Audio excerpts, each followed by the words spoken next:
কখনো মিথ্যাচার করি না। এটা আপনি হয়তো ভাইয়া আপনি বলেন নাই না, আপনি বলেন নাই, কিন্তু বিভিন্ন ভিডিওতে দেশ রূপান্তরের কুমিল্লার প্রতিনিধি জাকির আমার কাছে অফার নিয়ে গেছে 20 কোটি টাকা দিবে যেন আমি মামলাটা তুলে ফেলি। তাই তখন দেশ রূপান্তরে আমাকে নিয়ে মিথ্যাচার করছে।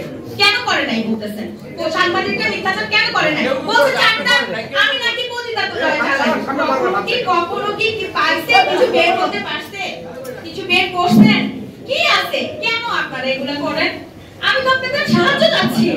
আজকে পর্যন্ত, কালকে পর্যন্ত আমার লয়ার আসে নাই। আমি এখন আপনাদের মনুষ্যত্বের জায়গা নাই। এখন বিবেককে জানেন নাই। লক্ষ টাকার জন্য, কোটি টাকার জন্য যদি হইতো তাহলে কেন আমার অফার করলো? আজকে যদি ভুল না করে 100 কোটি টাকা দিবে কেন?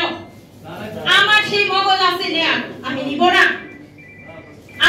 আমাকে মেরে ফেলতে পারবে কিন্তু বিক্রি আমি হবো না। আমি যে লোকের মেয়ে আপনার কুমিল্লা গিয়ে খবর নিয়ে আমি কার মেয়ে, যে বাবা 71 মুক্তিযোদ্ধা, আমি অস্বীকার করতে পারবো না। এখন ছাত্রদের কাজ করতে পারবো না, আমি যেটা সত্যি কথা। ছাত্রদের সাথে আমি আছি, ছিলাম, সংস্কার আন্দোলন করবো, সামনেও করছি, কিন্তু কেউ সহিংসতা কাম্য করে না। আমার বোনেরটা ছিল ভুল, আপনারা যেটা করছেন সেটা অন্যায়। আমি যেটা করছি, আমরা সবাই যারা করতেছি এখন সেটা অন্যায়। সে ভুল করতে পারে, সে অন্যায় করে নাই, আপনার ওরে ক্ষমা করা উচিত। এখন পর্যন্ত দেখতেছেন আমি আদালতে দুয়ারে দুয়ারে আমার কত ঠেট হুমকি কত কিছু, এগুলো আপনাদেরকে একটু বিবেক নাড়া দেয় না? একটা মানুষ তো নাড়া দেয় না ভাই। আপনি চিনি, আপনি একটু বিবেক নাড়া দেয়? আপনি ফ্যামিলি নাই ভাই?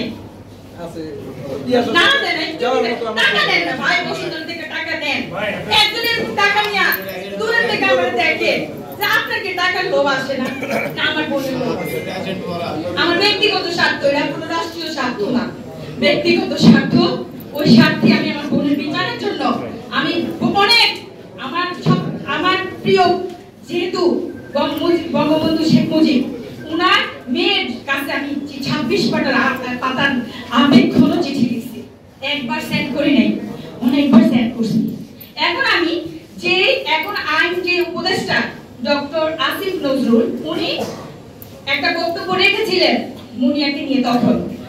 এখন যেহেতু উনি আইন উপদেষ্টা, সেই জন্য আমি ওনার কাছে আমার এই বার্তা পৌঁছানোর জন্য আজকে আপনাদেরকে ডেকে আনা, আপনাদেরকে ইনভাইট করা, আপনাদের কাছে আমি আমাকে সুপর্দ করা।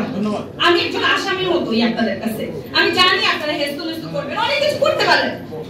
আমি আমার জীবনটা নিয়ে আসছি, আপনাদের ক্ষমতা আছে জীবন নেওয়ার, জীবন দেওয়ার হয়তো ক্ষমতা নাই, আপনারা সেটা পারবেন। কিন্তু আমি এখন একটু বলবো যে বাবা মা থাকার পরেও একটা মেয়ের শাসন, এখন এই যে ছাত্র আন্দোলন হচ্ছে, তাদের মায়েরা শাসন করতেছে না, রাখতে পারতেছে ঘরে। আমার কোনটা ভুল করছে, ওই ভুলটার ভুল স্বীকার করে আমরা অন্যায় না করি। ধন্যবাদ।